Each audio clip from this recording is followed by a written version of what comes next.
can't fit as much if you have this. A full basement full of tables. Yes. Well, who says you need a table downstairs? Anchor to the wall, I just and just build out from the wall. We got something Now, if you really want to have fun, end scale. Oh, he's considering getting end scale. End scale you could do on plywood. One piece of plywood. You can build a gorgeous layout on one piece of plywood.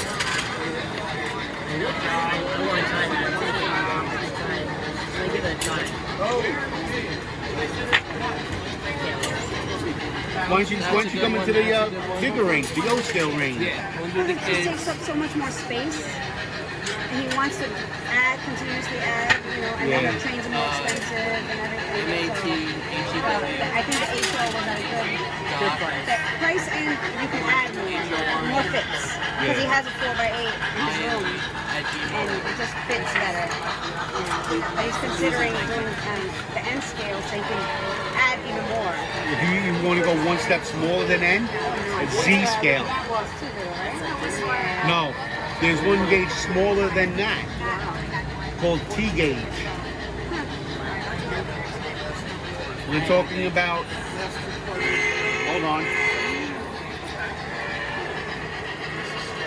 This is the size of your engine or your passenger car in T scale.